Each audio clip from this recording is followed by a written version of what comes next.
Sous ces collines, un feu dévore une commune depuis plus de 60 ans. En quelques décennies, cet endroit est passé d'un lieu de vie prospère à une impressionnante commune fantôme quasi entièrement abandonnée.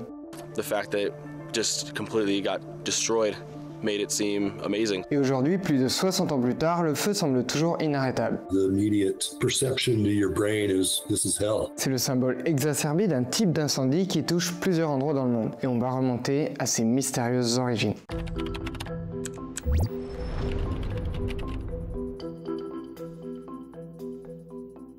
Nous sommes le 27 mai 1962 à Centralia. Ce jour-là, un événement va complètement transformer le destin de cette petite ville. En fait, de la fumée commence à émerger du sol par endroits. Plusieurs mètres sous terre, un feu commence à se propager. C'est lui qui, en quelques décennies, transforme cette commune en zone presque totalement détruite et abandonnée.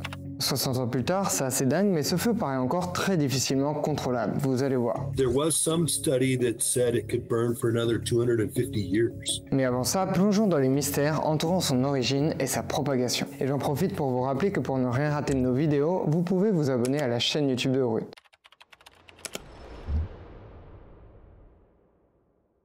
Cette histoire, c'est celle d'une petite ville nichée à 200 km à l'ouest de New York, au cœur de la Pennsylvanie, qui s'appelle Centralia. Quand on regarde aujourd'hui, pas de traces de flammes exceptionnelles. On peut voir des quartiers presque complètement abandonnés et une grande partie des bâtiments détruits. On est très loin de ce à quoi cette commune ressemblait avant la catastrophe. Remontons à la fin des années 1800, à peu près à l'époque des ruées vers l'or dans l'ouest des États-Unis. Mais ici à l'est, on ne convoite pas ce précieux métal doré, mais une toute autre ressource. In like 1842, some people came in, they were interested in the coal, and they kind of laid out a real town.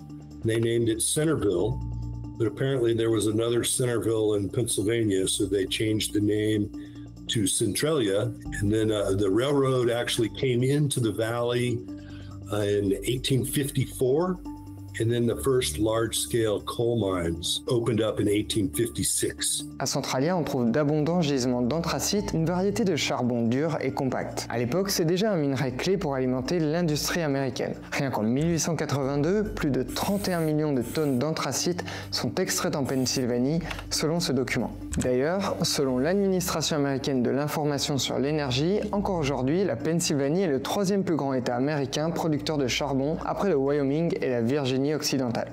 À Centralia, la population explose, attirée par les opportunités d'emploi dans les mines. La ville compte alors une grande fonderie, de nombreux commerces, des écoles, des églises aussi. Hotels, 27 saloons, a couple theaters, bank, post office, and grocery stores and stuff. So a regular town. Had about 2,800 people in late 1800s there. Alors mini précision, sur le papier, administrativement parlant, Centralia c'est un borough, mais il n'y a pas d'équivalent en français, donc pour simplifier, on parlera ici de commune ou de petite ville. Cette cité minière connaît son apogée à peu près autour de la Première Guerre mondiale, en grande partie en raison du besoin de production de charbon. Mais par la suite, sa population commence à diminuer. L'industrie du charbon décline progressivement et elle est notamment perturbée par le crash boursier de 1929.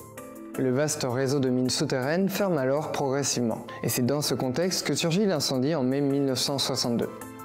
Ce qui m'a interpellé, c'est que pendant de nombreuses années, la vie de la plupart des habitants ne change pas vraiment. Well, at first they tried to put out with water. They would do that for a couple of days. The smoke would go down. They thought I had it put out. A week later, it would pop up again. They had a bulldozer in there mixing it up. Local funding. There was no federal assistance at that point. By like July, it was apparent that the fire going along the coal seam. There was smoke coming out of the rock. They tried to dig it out, extinguish it with water, cool it down, tried to catch up to it basically as it was advancing into the coal.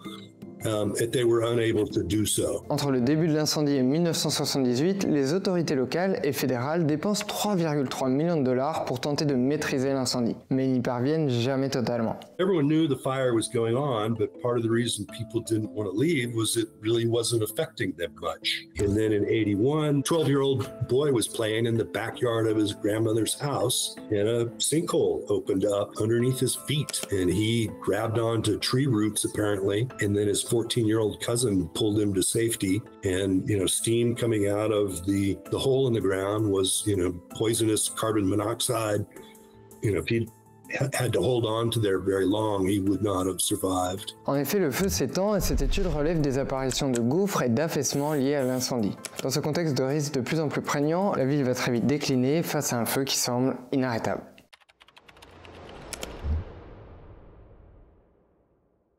Pour bien comprendre, penchons-nous d'abord sur l'origine de l'incendie. À l'époque, une théorie circule parmi les habitants. Suite à une agression, ce serait l'ancien prêtre de Centralia qui aurait jeté un sort à la commune. Mais les causes mises en avant par les autorités sont tout autres. L'incendie serait en effet parti d'une ancienne décharge à ciel ouvert.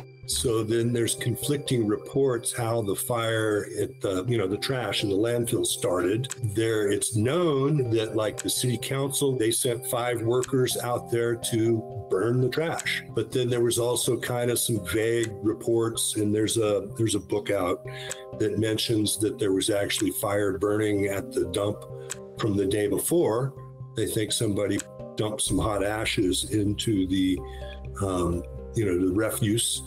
And then the third possibility is that there was a known underground mine fire nearby from 1835 that could have migrated. Ok, mais quelle que soit la cause, comment ce petit feu à l'origine entraîne-t-il au final la quasi-disparition de la commune? En gros, ce qu'on a appris, c'est que le feu souterrain crée un cycle qui s'auto-entretient. Déjà, des gaz chauffés s'échappent par des fissures. Cela provoque une aspiration d'air frais qui alimente ensuite le feu et maintient sa combustion. Avec la propagation du feu, de nouvelles fissures apparaissent et à leur tour, celles-ci maintiennent l'incendie. There were so many, just a whole labyrinth of mine workings underground that the fire was able to get a lot of air and move and grow rapidly. À Centralia, au cœur du foyer, on mesure des températures approchant les 540 degrés Celsius. L'incendie entraîne des niveaux dangereusement élevés de méthane et de dioxyde de carbone selon cette étude. Et respirer ces gaz peut notamment provoquer des cancers du poumon, des maladies cardiovasculaires et plusieurs autres graves problèmes de santé.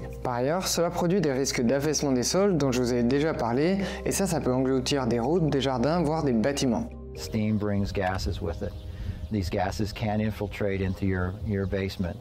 It doesn't mean every house has an equal opportunity to have gases infiltrate, but the probability is there. 9 feet of coal would become 1 foot of ash. As the fire consumes the coal, it causes the ground to subside. Mais c'est aussi une catastrophe environnementale, car l'incendie rejette des gaz à effet de serre et il détruit des arbres et des sols. Dans les années 1980, le Bureau des mines à ciel ouvert, une agence fédérale américaine, élabore un plan pour racheter les propriétés de Centralia et reloger ses habitants ailleurs. Plus de 42 millions de dollars sont alloués à cette tâche. Et en 1992, les autorités condamnent presque tous les bâtiments qui se trouvent sur place. En 2002, Centralia perd même son code postal. Des choix contestés par des habitants. Si certains habitants acceptent de partir, d'autres refusent de quitter les lieux.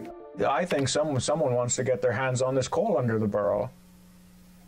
Because with us out, if they are successful in getting us out and emptying the town, remove all the people, there's nothing to stop someone from coming in and start mining the coal. And in essence, put the fire out in the process. There was a lot of division about how big of a problem it really was. People thought it was a conspiracy to force them to move, despite there being cracks in the ground with, poisonous smoke coming out of it. People were kind of in denial, I think. They didn't want to move. It was their home. En Pennsylvanie, on peut comparer la situation de Centralia à celle de Laurel Run, où un autre incendie se déclenche en 1915, mais avec un impact bien plus limité. Contrairement à Laurel Run, la situation géologique de Centralia permet au feu de se diffuser dans plusieurs directions. Et une autre différence, c'est que Laurel Run bénéficie d'un soutien gouvernemental plus important pour lutter contre l'incendie. Au fur et à mesure des années, le feu de Centralia se déplace, s'essoufflant par endroits et gagnant du terrain par d'autres. L'incendie s'étend par exemple sous la commune de Byrnesville, à quelques kilomètres au sud de Centralia. Et celle-ci doit finalement être abandonnée et rasée. And the rock above the coal seam is very hard. So to blast the rock out and physically excavate the fire out is enormously expensive. There's just not enough money to deal with every fire in that fashion. Mais alors, quelle est la situation aujourd'hui à Centralia et quel peut être son avenir?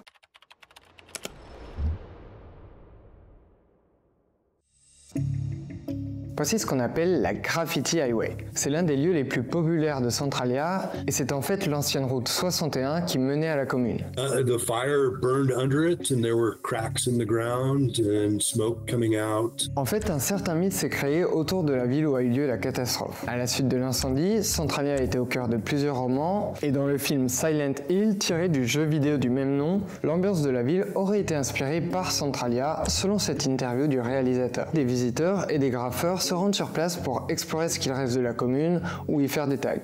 The fact that it just completely got destroyed made it seem amazing, so we decided to come up here and take a visit. Selon David Allman, cela n'est pas 100% sans risque pour autant. So you have the heat and smoke present, physical hazards, and then just a ground collapse. Yeah, it presents a lot of hazards, and part of it is you can be poisoned by the gas and not even realize that it's happening. Si Centralia existe encore sur la carte, la commune est officiellement dissoute. En 2013, après de longues années de procédures, un accord permet aux tout derniers résidents de rester à vie dans leur maison. But then there were some remaining residents still that got evicted in 2010, and then there were 7 that came to some agreement in 2013 that were allowed to stay until their deaths, and I think now there's 5 of them left. On the other side of this field here, there was an alley, but on the far side of that is another block of row houses. There were piles and piles of row houses, piles and piles of people all packed in on each other. But nowadays in Centralia, we have deer,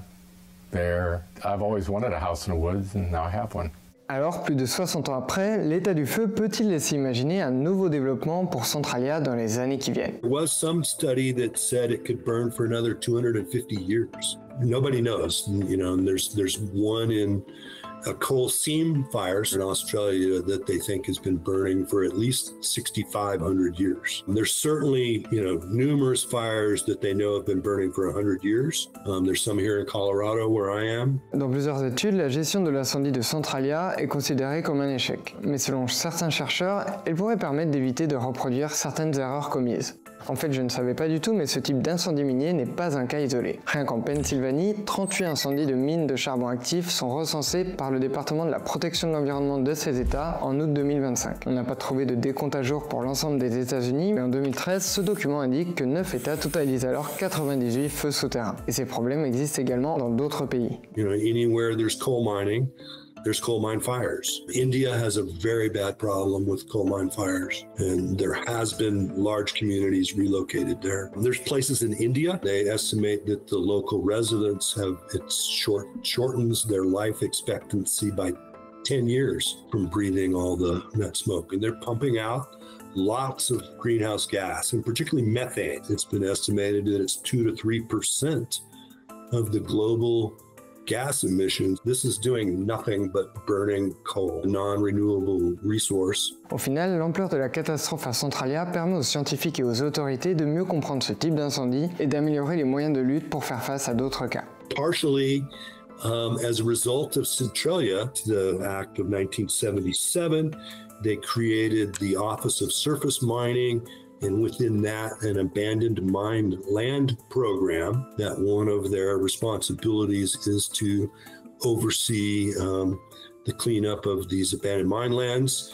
And coal mine fires, still a huge shortfall when you look at the amount of money something like Centralia would cost. Are starting to see more monies being spent on some of these known problems. So starting to see some more work. C'est tout pour cet épisode sur Centralia, j'espère qu'il vous aura intéressé. N'hésitez pas à poser vos questions en commentaire si vous en avez. Merci à toutes les personnes qui ont rendu possible cette vidéo et notamment à Azilis, la journaliste qui a beaucoup travaillé sur le sujet. Et nous on se retrouve très prochainement pour un nouvel épisode.